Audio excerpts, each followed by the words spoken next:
अस्सलाम वालेकुम नाजरीन, आप देख रहे हैं प्रोग्राम रियासत और अवाम और मैं हूं मारिया जदू। नाजरीन, IMF से मुआहिदे से कबल ही अवाम को पेट्रोल महंगा करके जहनी तौर पर तैयार किया जा रहा है कि आगे आगे देखें होता है क्या। पेट्रोल मसनूआत की कीमतों में इजाफा किया गया है और इस इजाफे से ऑब्वियसली जो शेख और नोश हैं उनकी कीमतों में भी दुगना इजाफा होगा। इसहाक डार साहब अपनी नाकामी छुपाने के लिए IMF की जो शराइत हैं उसको जिम्मेदार ठहरा रहे हैं और तो जो साबिका हुकूमत है उसके खाते में तमाम चीजें डाल रहे हैं।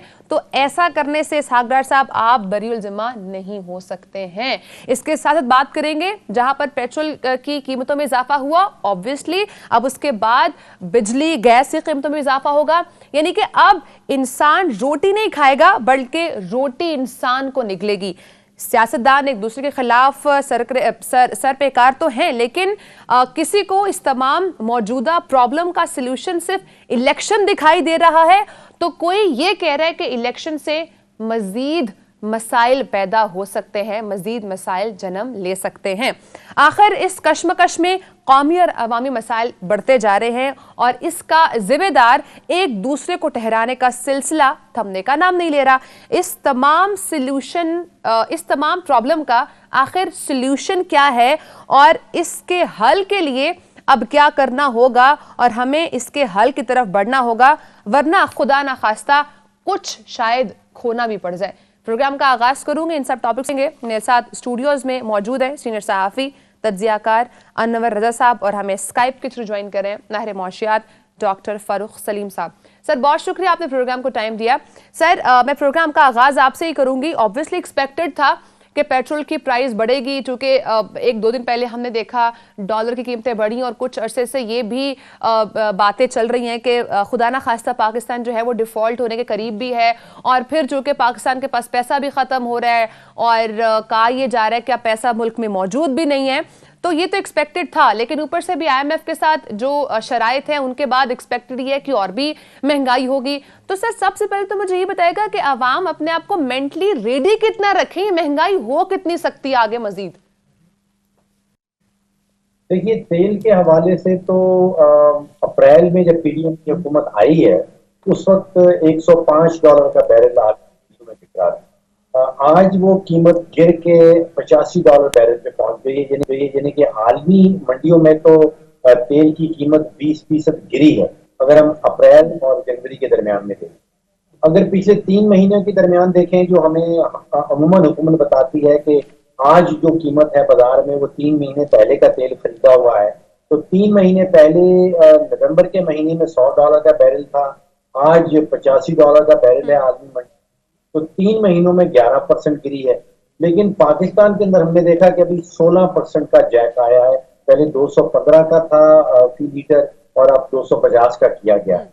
तो आलमी मंडी के हिसाब से तो कीमत गिरनी चाहिए थी, लेकिन पाकिस्तान में जो है वो कीमत 16% बढ़ गई है। उसकी 2 वजूहात मेरे ज़हन में आती हैं।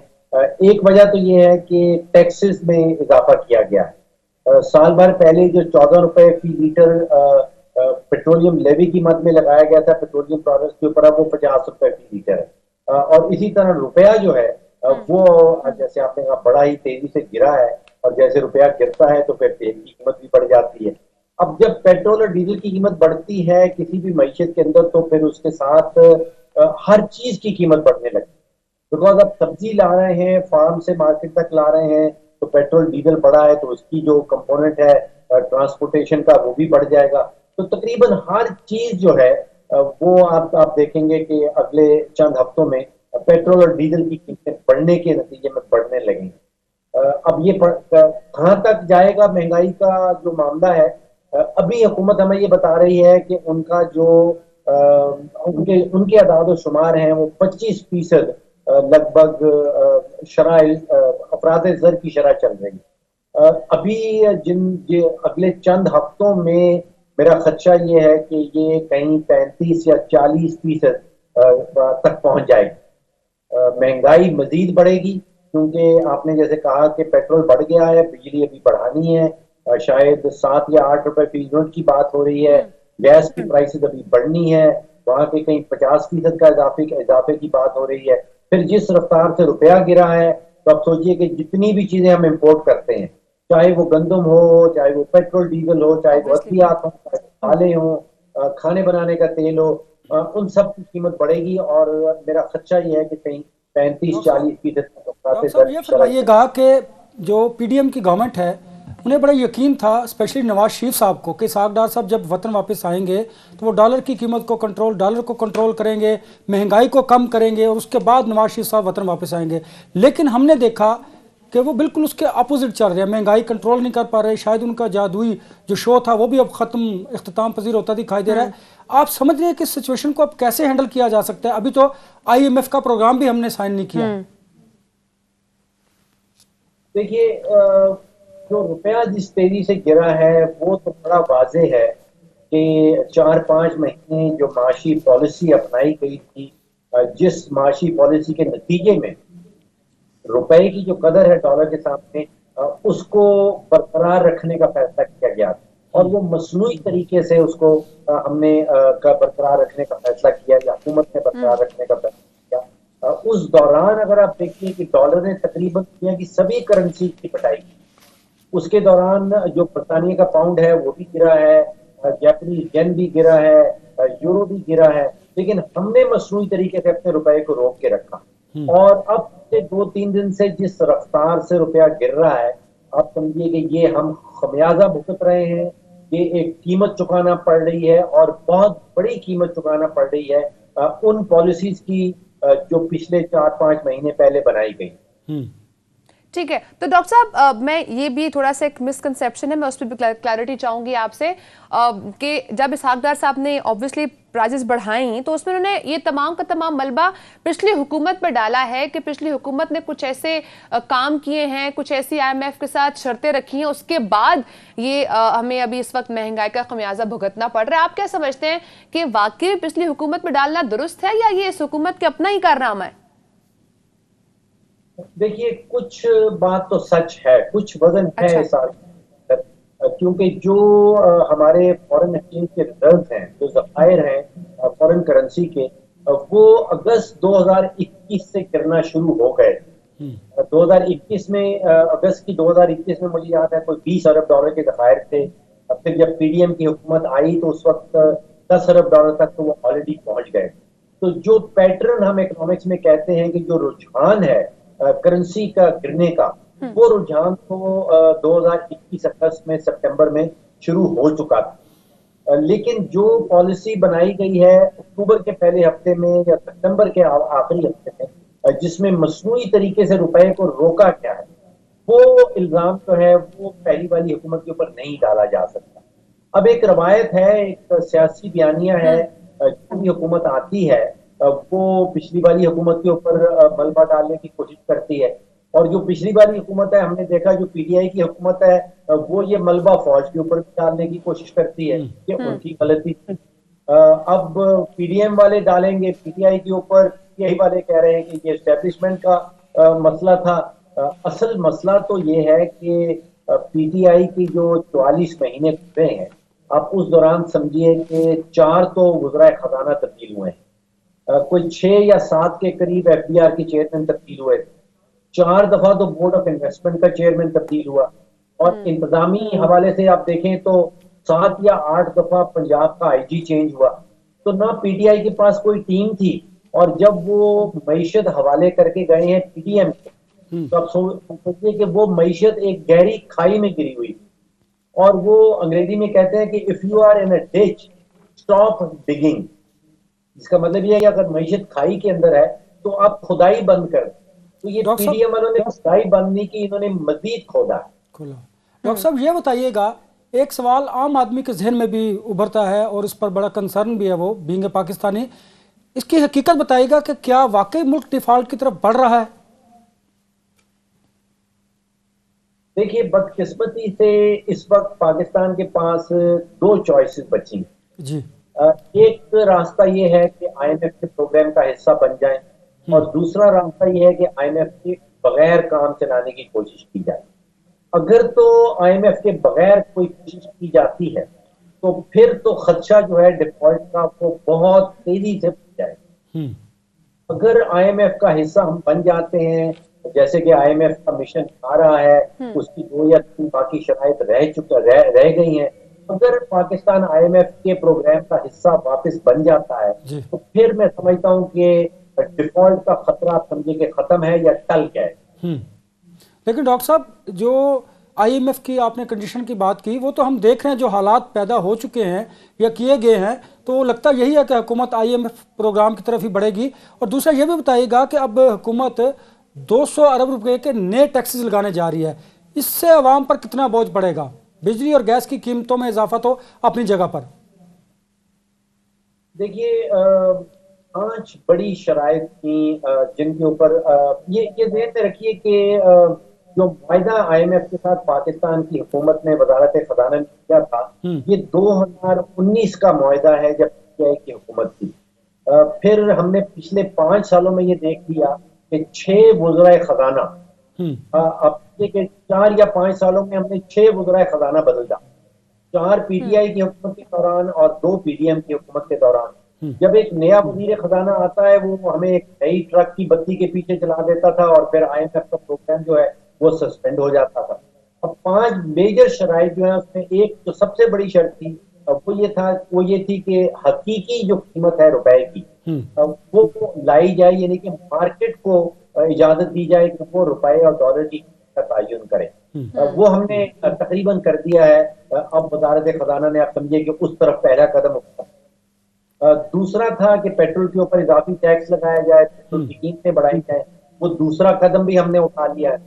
अब 3 चीजें और रह गई हैं, जैसे मैंने कहा कि बिजली की कीमत, गैस की कीमत और जिसका आपने जिक्र किया कि इजाफी टैक्सेस। देखिए इजाफी टैक्सेस इसलिए लगाना पड़ते हैं कि IMF का ये कहना है कि आपने जो हमारे साथ अहदाफ तय किए थे हुकूमत की आमदनी के हवाले से और हुकूमत के अखराजात के हवाले से, उनका जो डिफरेंस है वो 250-300 अरब रुपया इजाफी खसारा आप दिखा रहे हैं, आपसे आमदन नहीं हो पा रही, तो उसकी वजह से फिर आपको इजाफी जो है वो टैक्सेस लगाने पड़े।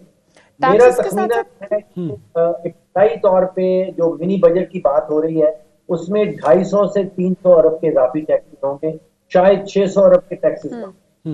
ठीक है डॉक्टर साहब, फॉरेन इन्वेस्टमेंट की अगर हम बात करें तो उसमें भी हमने काफ़ी कमी देखी है पिछले साल की बनिस्बत। इस साल तकरीबन जो फॉरेन इन्वेस्टमेंट थी उसमें आधे % की जगहों में कमी देखी है।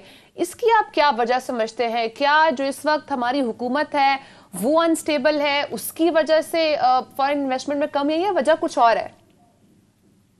देखिए 2 बड़ी वजूहात समझ में आती है। एक तो रुपया का मसनूई तरीके से उसको बिसाखियां लगा के मेंटेन करना, क्योंकि अगर सब लोगों को पता है कि रुपया बड़ी तेजी से गिरना है तो फिर कोई बैरूनी सरमायाकार अपने डॉलर्स पाकिस्तान लेके नहीं आता। अगर उसका खर्चा ये है कि अगले चंद महीनों में डॉलर बड़ी तेजी से चढ़ने वाला है, रुपया गिरने वाला है, तो फिर कोई सरमायाकार पाकिस्तान नहीं आएगा अपना सरमाया लगाने के लिए। दूसरा मामला ये था कि जो ऑलरेडी पाकिस्तान में बैरूनी कंपनियां काम कर रही हैं, उनको जो इजाजत दी गई थी कि वो अपने मुनाफे डिविडेंड की शक्ल में अपने हेडक्वार्टर्स को भेज पाएंगी, वो पिछले चंद महीनों से हुकूमत ने रोक दिए।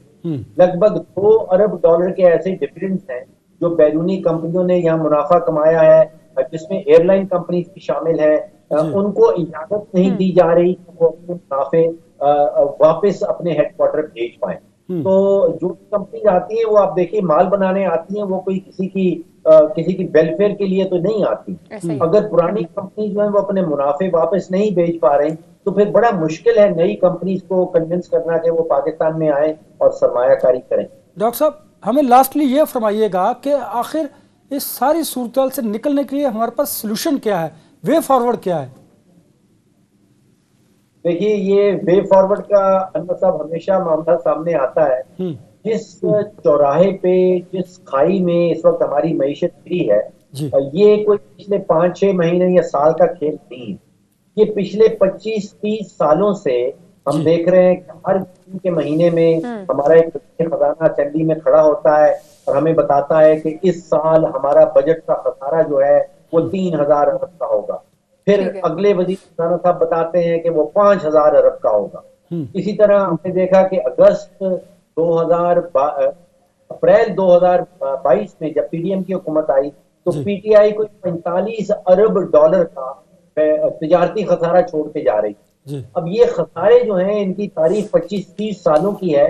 कोई ऐसा सोल्यूशन नहीं है कि अगले 6 महीने में या साल में मईशत की सिमत दुरुस्त हो जाए। लेकिन जब तक इस्लाहात लेके नहीं आएंगे, अनवर साहब, इस्लाहात का मामला है, जब तक इस्लाहात कोई भी हुकूमत नाफिज नहीं करेगी माशी सेक्टर्स के अंदर, उस वक्त तक मईशत की सिमत दुरुस्त होती नजर नहीं आती। और सर लास्ट में जाते हुए एक और चीज इसमें ऐड ऑन कर दीजिएगा कि दो मुख्तलिफ पार्टीज दो मुख्तलिफ नैरेटिव देती हैं। एक तरफ अगर मैं हुकूमत की बात करूँ जहाँ पे मुख्तलिफ पार्टीज का इत्तेहाद है, और एक तरफ इमरान खान साहब की बात करूँ, पाकिस्तान तहरीक इंसाफ की बात करूँ, तो एक पार्टी ये सोल्यूशन देती है इकॉनमी को अगर दुरुस्त सम्त में रखें तो इंतखाबात इसका वाहिद सोल्यूशन, और एक पार्टी कहती है अगर इंतखाबात इस वक्त पे करवाए तो मसाइल मजीद भी आगे बढ़ सकते हैं। आप इस वक्त क्या समझते हैं कि इस वक्त की जरूरत क्या है?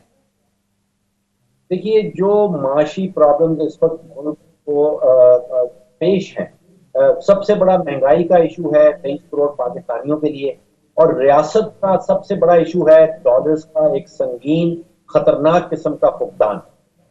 इन दोनों प्रॉब्लम के हल जो है वो इलेक्शन में नहीं नजर आते। हमने 44 महीने पीटीआई की हुकूमत गुजारी है, हमें पता है कि उनके पास ना तो कोई टीम है ना उनके पास कोई सोल्यूशंस हैं।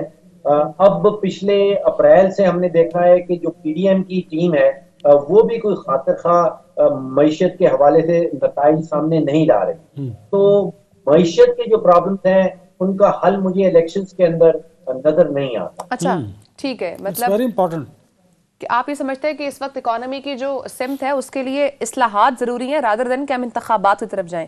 बहुत शुक्रिया सर, आपने प्रोग्राम को टाइम दिया। ब्रेक का वक्त है नाज़रीन, हमारे साथ डॉक्टर फरूख सलीम साहब मौजूद थे। ब्रेक के बाद हम इस पर भी डिस्कशन करेंगे कि इस वक्त जो ओवरऑल सिचुएशन चल रही है महंगाई की, अब इसमें अवाम अपने आप को किस तरह से मैनेज करेंगे, क्या हुकूमत इसको अल्टरनेट को लेकर आएगी, क्या तनख्वाह में इजाफा होगा या नहीं होगा। ब्रेक के बाद इस पर बात करेंगे, साथ रहिएगा।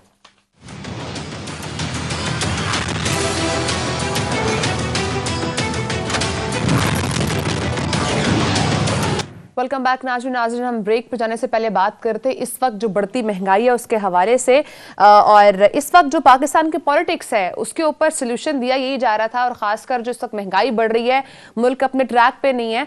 डॉक्टर साहब तो यही फरमा रहे थे कि जो इस वक्त का हल है वो एक पेज पर बैठना है रादर देन के हम इलेक्शन की तरफ जाएं। इन्हीं तमाम सिचुएशन से बात करने के लिए हमने दावत दी सीनियर सहाफ़ी तज्ज़ियाकार मोहम्मद मालिक साहब को। सर बहुत शुक्रिया, आपने प्रोग्राम को टाइम दिया। सर मैं सबसे पहले तो आपसे ये जानना चाहूंगी कि क्योंकि हर इस वक्त पॉलिटिकल पार्टी एक ही सोल्यूशन दे रही है कि कबल अज वक्त इंतखाबात या इंतखाबात ही इस तमाम सिचुएशन से निकलने का वाहिद हल है। आप समझते हैं कि जो इस वक्त इकोनॉमी की सिचुएशन है, खासकर आज जो मजीद महंगाई हुई है, पेट्रोल की प्राइस में इजाफा हुआ है, IMF के बाद और भी जो है वो महंगाई होगी, तो इंतखाबात ही जो इस वक्त सिचुएशन है उसका सोल्यूशन है, या आप कुछ और इसका सोल्यूशन समझ रहे हैं? देखिए, इंतखाबात की सोल्यूशन होने की एक लॉजिक है। लॉजिक ये है कि अगले कम अज कम 2-2.5 साल बहुत सख्त फैसले लेंगे, स्ट्रक्चरल रिफॉर्म्स करेंगे तो इकॉनमी वापस ट्रैक पे आएगी। तो जो गवर्नमेंट अगर 6-7 माह रह गए हों और उसने इलेक्शन में जाना हो, वो कितने सख्त फैसले लेगी। वो तो चाहेंगे कि जी इलेक्शन डिले हो जाए। चले अगर आप 5-6 माह आपने डिले भी कर लिए तब भी क्या फर्क पड़ेगा। तो उस लिहाज से इलेक्शन सिर्फ उस लिहाज से इलाज है कि जिसने भी गवर्नमेंट बनानी 5 साल की बनाए, ताकि 2-3 साल तो उसको गालियां पड़नी है आवाम से, लेकिन फिर उसके बाद कुछ तीसरे साल के हालात ठीक हों, कुछ चीजें एटलीस्ट डायरेक्शन नजर आएगी, उस हद तक है। उसके अलावा इलेक्शन का कोई फर्क नहीं पड़ता। लेकिन मालिक साहब, इंतखाबात के नताइज फिर मानने को तैयार नहीं कोई होगा। जो जीतेंगे उनको काम नहीं करने दिया जाएगा, और जो हारेंगे वो कहेंगे साफ शफाफ इंतखाबात नहीं थे। फिर यही सिलसिला रहेगा, और सियासी अदम इस्तेकाम के साथ माशी अदम इस्तेकाम तो बढ़ेगा। फिर नहीं तो ऑप्शन क्या है? फिर ऑप्शन क्या है? फिर अब ऑप्शन यही है कि आप फिर एक केयरटेकर गवर्नमेंट बना लें, अल्ट्रा कॉन्स्टिट्यूशनल, या कोई थर्ड जो होता है नेशनल गवर्नमेंट टाइप फौज बनवा दे। फिर तो वही इलाज है ना। फिर तो गैर जमहूरी इलाज तो आपके पास बहुत है। नहीं तो आपने जी जी जी जी फरमाइए फरमाइए। तो इसलिए जो आपने जमहूरियत के दायरे में रहना है, जो अपने आइन के अंदर रह के, तो आपके पास एक ही सोल्यूशन है कि बेहतर है जितनी जल्दी इलेक्शन हो, ताकि जो गवर्नमेंट 5 साल के मैंडेट पे आए वो अपनी पॉलिसीज बनाए और काम शुरू हो। लेकिन मालिक साहब और आइन के बाद तो बहुत सोल्यूशन होते हैं। मालिक साहब आप मुझसे ज़्यादा बेहतर जानते हैं कि इस मुल्क में आइन की पासदारी आपने देखा है कितनी की है 75 ईयर्स में हमारी जमहूरी और हुकूमतों ने और आमरों ने भी। सवाल तो ये पैदा होता है कि सियासतदानों की जो इमेच्योरिटी है उसकी वजह से हालात भी तो बिगड़ रहे हैं। देखिए ना, KPK में 1 घंटे में निगरान वज़ीर आला का इंतखाब हो गया, जबकि पंजाब में जो सूरत थी वो आपके सामने थी। तो ऐसी जो गैर सियासी और गैर जमहूरी कुव्वतें हैं जो सोच रखती हैं सियासतदानों को डिस्टेबलाइज करने के लिए, उनको तो मौका मिल गया अभी भी। देखिए, अब यही तो मसला है। अगर पॉलिटिशियंस आपस में इतना ज्यादा पोलराइजेशन रखेंगे और एक दूसरे से बात नहीं करेंगे तो फिर कोई तीसरी फोर्स बात करेगी। जब तीसरी फोर्स बात कराएगी तो अपने उसके टर्म्स ऑफ रेफरेंस होंगे, फिर उसके अपने हिदायत होंगी। इसलिए बिल्कुल अगर इसी तरह ये एक दूसरे से अड़े रहे, एक दूसरे से बात ना की, तो ये पूरा निजाम खतरे में पड़ता है। इसमें तो कोई शक है ही नहीं। तो तीसरी कुव्वत जो इस वक्त स्टेक होल्डर भी है, अगर उनको इस वक्त जो पाकिस्तान में हालात हैं वो नहीं दिखाई दे रहे तो फिर किसको दिखाई देंगे? नहीं, सबको दिखाई दे रहे हैं। देखिए, एक मुशर्रफ साहब के इशू के बाद अब इतना सिंपल नहीं रहा ना। हर एक के लिए कीमत भरनी पड़ती है हर किसी को। अगर तीसरी कुव्वत यहाँ पे ग्लास सीलिंग सील गई हुई है, उनको भी नजर आता है कि अगर हम आएंगे तो ये वो शेर है जिस पर चढ़ना बड़ा आसान है, फिर उतर नहीं सकते आप। लेकिन मालिक साहब, टाइगर विल ईट यू। मालिक साहब, तो इसी मुल्क में मुकदमात भी चले यहाँ पे। मालिक साहब, मैं बिटवीन द लाइंस कुछ ये पूछना चाह रहा था आपसे कि दहशतगर्दी मुल्क में बढ़ती चली जा रही है, माशी अदम इस्तेहकाम है, और ये सारी सूरत हाल जो है इसके तनाजुर में अगर आप देखें तो हम मालिक साहब दोबारा राब्ता करने की कोशिश करते हैं। मैं इस पे आपकी तरफ ही आऊंगी जो आप उनसे सवाल कर रहे हैं कि इस वक्त जो सिचुएशन बढ़ती जा रही है खासकर में, बिकॉज अल्टीमेटली हमारे प्रोग्राम में अनवर साहब हम यही बात करते हैं कि अवाम का क्या फायदा होगा इस तमाम पोलिटिकल सिचुएशन में। ये जो इकोनॉमी इस वक्त धंसती जा रही है, इसमें अवाम का कहाँ फायदा है, अवाम को रिलीफ कहाँ से मिलेगा? तो आप ये नहीं समझते कि इस वक्त जो ओवरऑल सिचुएशन बनती जा रही है इसका कोई ना कोई सोल्यूशन तो निकालना है ना? अगर इंतखाबात तरफ मूव भी तो करते हैं, लेकिन इस वक्त आपको लगता है इकोनॉमी इजाजत देगी कि हम इंतखाबात की तरफ मूव करें?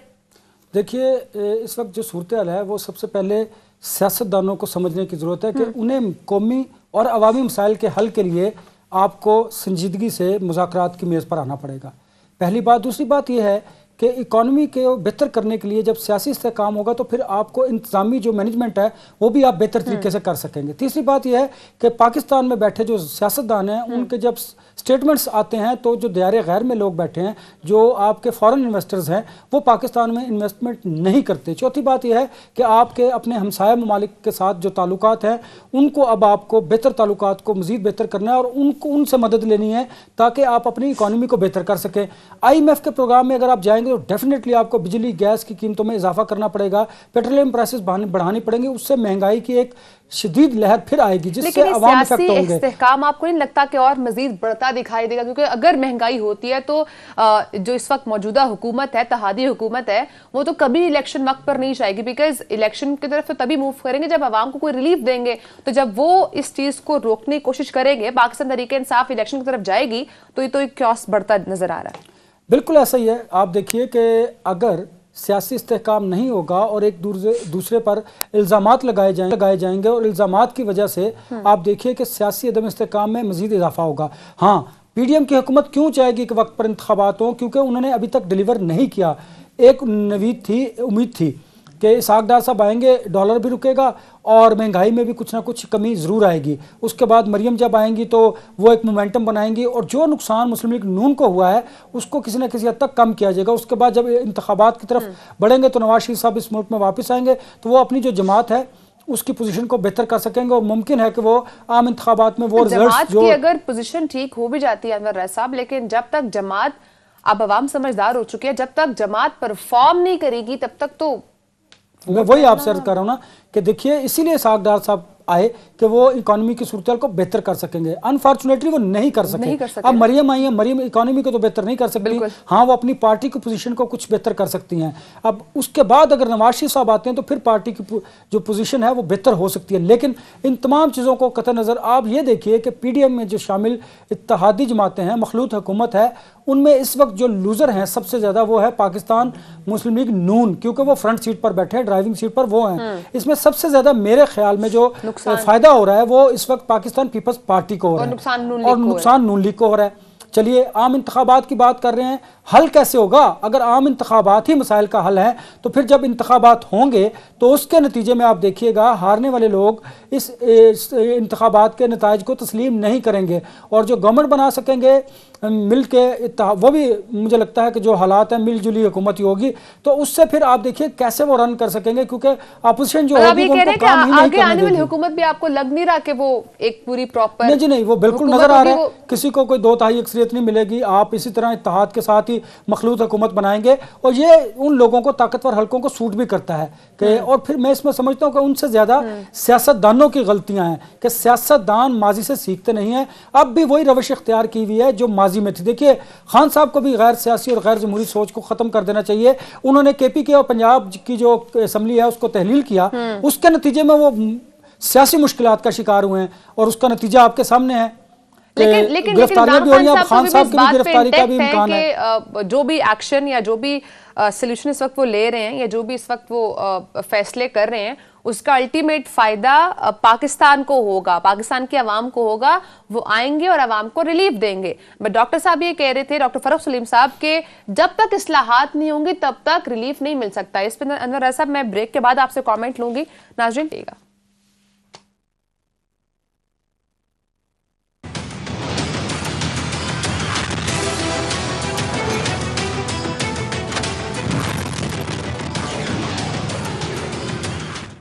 वेलकम बैक नाज़रीन। अनवर साहब, इस वक्त जो कौमी अवामी मसाइल बढ़ते जा रहे हैं, आप क्या समझते हैं कि इस वक्त जो पॉलिटिकल पार्टीज हैं वो तो सिंपली मौजूदा हुकूमत पिछली हुकूमत पर इल्ज़ाम लगाती है, अगली हुकूमत आएगी वो पिछली हुकूमत पर इल्ज़ाम लगाएगी, ये इल्ज़ाम दर इल्ज़ाम पे चलता रहेगा। कौन है जो इस वक्त अवाम का सोचेगा और कौन है जो इस महंगाई को कम करने में किरदार अदा कर सकता है other than these political parties? देखिए जो इंतखाबात की बात है, बिल्कुल इंतखाबात तो होने हैं, जमहूरियत में इंतखाबात ही वाहिद रास्ता है। लेकिन इस वक्त अगर माशी सूरत को देखें तो वो मुतहम्मिल नहीं हो सकती। जो आपकी सियासी सूरत अगर बेहतर होगी तो माशी सूरत बेहतर होगी। मैं ये समझता हूँ कि तमाम जो पोलिटिकल पार्टीज़ हैं उन्हें एक पॉइंट एजेंडे पर साथ बैठने की ज़रूरत है। वो क्या है कि मुल्क में जो माशी इस्तेहकाम लाना है उस पर आप बैठिए, आप डिस्कशन कीजिए, आप वहाँ पर अपनी प्रपोजल दीजिए, सिफारिशात दीजिए, फिर उस पर इम्प्लीमेंट कीजिए। इस दौरान आप अगर ये भी तय कीजिए, अहद कीजिए और कौम से वादा कीजिए, रिटर्न में कर लीजिए, आप इस पर एग्रीमेंट कीजिए कि अगर आम इंतखाबात के नतीजे में जो भी हुकूमत जीतेगी उसको मैंडेट दिया जाएगा और उसे काम करने दिया जाएगा। हाँ, जो भी अपोजिशन होगी वो उस पर तनकीद करेगी इस्लाह के लिए, मुल्क को या उस गवर्नमेंट को डिस्टेबलाइज करने के लिए नहीं किया जाएगा। हाँ, लेकिन उससे पहले ये भी साथ शर्त रखी जाए कि आम इंतखाबात साफ शफाफ होंगे, उसके नताइज फिर तस्लीम किए जाएंगे। लेकिन अगर आप आम इंतखाबात की तरफ बढ़ते हैं और आप उन इंतखाबात के नताइज को तस्लीम भी नहीं करते तो मुझे बताइए इस्तेहकाम कहाँ आएगा? इसलिए जो इकोनॉमिस्ट है नहीं मारिया, जो इकोनॉमिस्ट है वो इसलिए ये कह रहे हैं कि आपको पहले माशी इस्लाहात करनी होंगी। अब माशी इस्लाहात के लिए इस गवर्नमेंट के पास तो वक्त नहीं, या तो फिर मुल्क में कोई खुदा ना खास्ता ऐसी कोई हंगामी सूरत हाल हो तो इसको जो कौमी गवर्नमेंट बन जाए या एक्सटेंड किया जा सके, लेकिन आइन में भी इसकी गुंजाइश नहीं है। लेकिन हमारे यहाँ आइन को माजरत के साथ बस नज़रिया ज़रूरत के तहत इस्तेमाल किया जाता है। अगर हमारी हुकूमतें आइन और कानून की पाबंदी करती और हमारे सियासी जमातों में जमहूरियत होती तो मैं समझता हूँ आज हालात मुख्तलिफ होते। चलिए ये माजी है, इससे सीखना चाहिए, गुजर गया। अब मौजूदा सूरत हाल में सबसे बड़ा क्वेश्चन ये है कि हमें IMF के साथ डील करना है ताकि मुल्क डिफ़ॉल्ट की तरफ ना जाए। और दूसरी बात यह है कि अब जब आप IMF से डील कर लेंगे तो फिर उससे बड़ा जो आपके पास एक सवाल है वो ये है कि आपने आवाम को रिलीफ कैसे फराहम करना है, उसके लिए आपने महंगाई को कैसे कम करना है। इस पर तमाम लेकिन वो तो पॉसिबिलिटी नजर नहीं आ रही है। देखिए महंगाई कम होगी। देखिए मैं आपको बताऊं, महंगाई अभी जब IMF के साथ आप प्रोग्राम साइन करेंगे तो महंगाई में डेफिनेटली इजाफा होगा, लेकिन उस इजाफे को आहिस्ता आपने आहिस्ता आहिस्ता कम भी तो करना है ना। उसको कम करने के लिए आप पहले से सियासी इस्तेहकाम ले आइए। देखिए ना, जब तमाम मैं आपको एक बात बताऊं, सियासी इस्तेहकाम के लिए अनवर साहब तमाम पॉलिटिकल पार्टीज को एक पेज पर रहकर रोल प्ले करना पड़ता है। इमरान खान साहब इस वक्त जो स्टेप्स ले रहे हैं, KPK की असम्बली डिसॉल्व हुई, पंजाब की असम्बली डिसॉल्व की गई, आपको लगता है कि इस किस्म के स्टेप से इमरान खान साहब वो सियासी इस्तेहकाम जो अपनी जो इंतखाबात में जीतने के बाद भी वो लाना चाह रहे हैं वो पॉसिबल हो सकेगा? देखिए इमरान खान साहब शायद ये समझते हैं कि वो अपने तरीक़ाकार से हुकूमत चला सकेंगे या अपने तरीक़ाकार से इंतखाबात की तरफ बढ़ सकेंगे। ऐसा तो नहीं हुआ। जब वो रावलपिंडी में आके बैठे तो उनको इंतखाबात की तारीख नहीं मिली, जिसके बाद फिर उन्होंने जो माजी में के आर्मी चीफ थे उनको कड़ी तनकीद का निशाना बनाया। उससे नुकसान क्या हुआ? मुल्क का तो हुआ स्पेशली इमरान खान साहब की ज़ात को और उनकी पार्टी को नुकसान हुआ। देखिए, उनके और इस्टेब्लिशमेंट के माबैन अब ट्रस्ट डेफिसिट है, उसको दूर करने में किसी न तो किरदार अदा करना है। लोग कर भी रहे हैं, शायद अब दोनों तरफ एतमाद की कमी है। इस बात को ज़रा गौर कीजिए कि आम इंतखाबात के साथ साथ आपको उन कुव्वतों को भी साथ लेकर चलना है कि जो डोमिनेट करते हैं इस मुल्क में, जो आपके फैसले करते हैं, क्योंकि सियासतदानों की कमजोरियां हैं जिसकी वजह से उनके फैसले को और करता है। इमरान खान साहब अच्छे से समझते भी हैं। जी, उनको बड़ा बखूबी अंदाजा है। और आपने देखा होगा कि कुछ वक्त के लिए उन्होंने एस्टेब्लिशमेंट पर तनकीद करना खत्म कर दिया था। अगर आपको याद हो, अब वो जो रजीम चेंज वाला मामला है वो खत्म हो गया।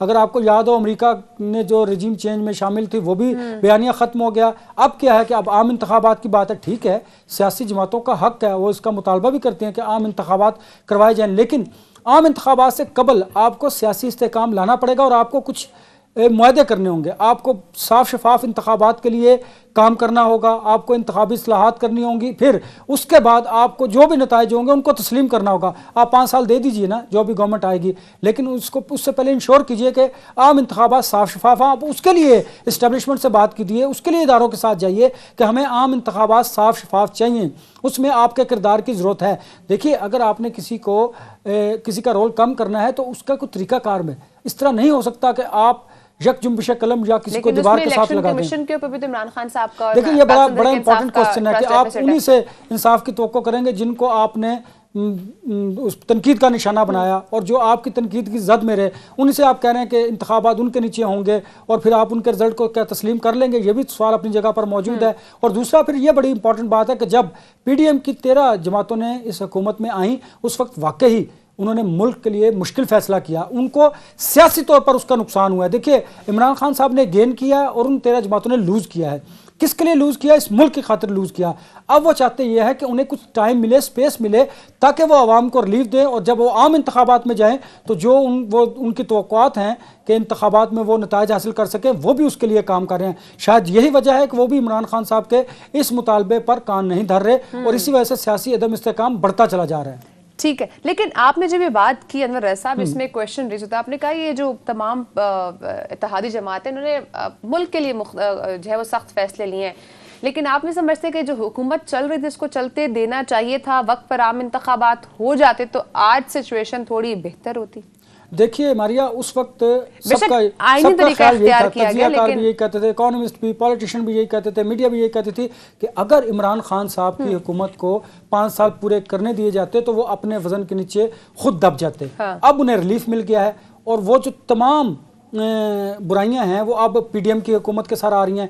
ठीक, चलें, वो वक्त गुजर गया। उस वक्त हालात कुछ हो सकता आपके इन खिलवाड़ का, आपके सियासी अदम इस्तेहकाम का, जिसकी वजह से माशी अदम इस्तेहकाम बढ़ता चला जा रहा है और आवाम जो मरते चले जा रहे हैं, शायद उनकी अब चीखें भी इन हुक्मरानों को सुनाई नहीं देती। लिहाजा इन्हें अभी तो पेट्रोल आज बढ़ी है, उसकी प्राइस अभी तो इसका जो आफ्टर इफेक्ट्स होंगे वो तो अभी हमें दिखाई देंगे कि कहां पर कितना % चीज़ों पे टैक्स लगा, बढ़ा, उनकी प्राइसेस इंक्रीज हुई हैं। अगर हम ट्रांसपोर्ट की बात करें तो उसके ऊपर ही अब 15% जो है अब किराए में इजाफा कर दिया जाएगा, तो उसके साथ साथ फिर आगे जो शेख और नोश है वो महंगी होती जाएगी। आप इसकी बात करिए, एक दिन पहले आपने देखा था कि पेट्रोल ही इस्लामाबाद में नहीं मिल पा रहा था। बिल्कुल, लेकिन उस पर भी अब ये कहा जा रहा है कि वो जो है वो ज़ख़ीरा अंदोज़ किया जा रहा है उस पेट्रोल को, और पेट्रोल की कमी नहीं है। हाँ, उनका मुनाफा बढ़ जाना था, उन्हें पता था। एग्जैक्टली, उनका मुनाफा बढ़ना था। तो इस किस्म के भी जो अवाम के हाथ में कुछ चीजें होती है, आई थिंक वो भी नहीं करनी चाहिए। जहाँ पे हुकूमत का अपना रोल प्ले कर रहा था, वहीं पे अवाम को भी अपना रोल प्ले करना था। वक्त खत्म हो चुका है नाज़रीन, आपसे अगले हफ्ते मुलाकात होगी। अपना ख्याल रखिएगा। अल्लाह हाफ़िज़।